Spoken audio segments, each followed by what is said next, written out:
Ja, bis auf die Farbe sieht man rein äußerlich zwischen unseren beiden Vitos keinen Unterschied. Aber bekanntlich kommt es ja auf die inneren Werte an.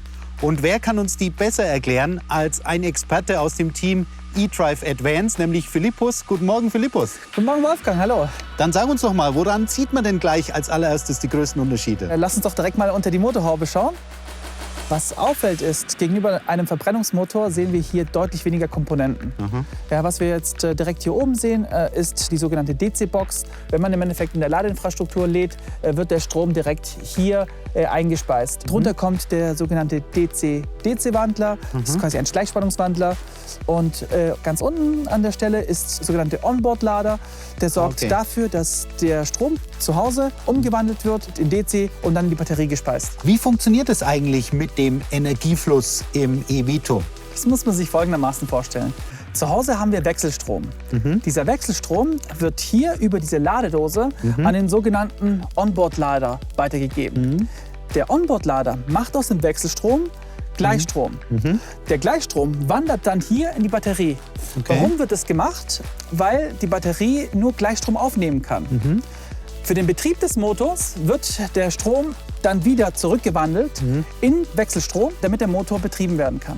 Also der Strom kommt quasi als Gleichstrom wieder von der Batterie zu den Komponenten und dann wird er nochmal in Wechselstrom umgewandelt. Warum? Wir haben im vorderen Bereich einen sogenannten Asynchronmotor und dieser wird mit Wechselstrom betrieben. Ah, okay. Was bei den elektrisch angetriebenen Autos ja immer ein großes Thema ist, verliere ich durch die Batterien dann auch Volumen im Innenraum, also habe ich Einschränkungen im Kofferraum und so weiter? Also das war für unsere Kunden das absolut Entscheidendste, dass es keinerlei Einschränkungen gibt.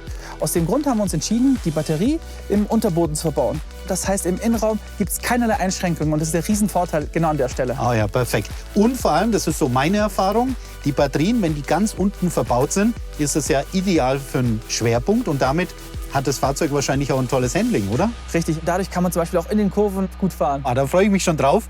Dann würde ich sagen, lass uns loslegen.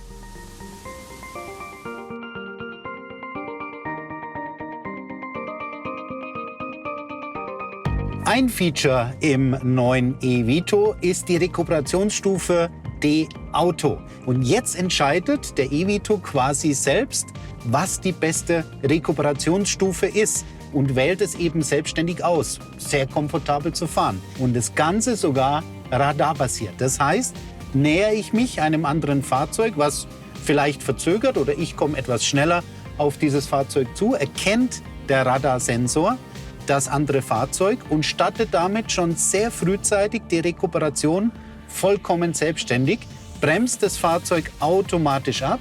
Man kennt das Ganze vielleicht ein wenig von der Distronic, also den Abstandsregeltempomat, hat aber jetzt nicht direkt dieselben Funktionen, bremst also auch nicht bis zum Stillstand. Ich muss dann schon in letzter Konsequenz die Bremse auch noch selbst betätigen. Ist kein Fahrassistenzsystem, aber super bequem, wenn ich eben einfach nur so im fließenden Verkehr mitfahre.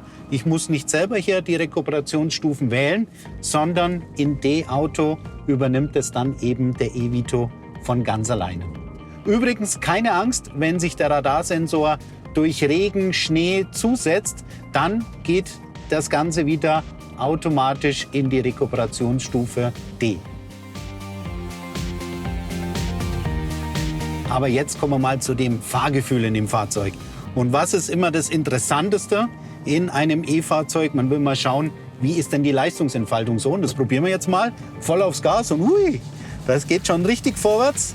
Was man gleich auch merkt, durch den niedrigen Schwerpunkt, die Batterien sind ja ganz unten im Boden verbaut, ist das Handling von dem Fahrzeug auch absolut genial. Das Fahrzeug lenkt in die Kurve ein, macht richtig Spaß.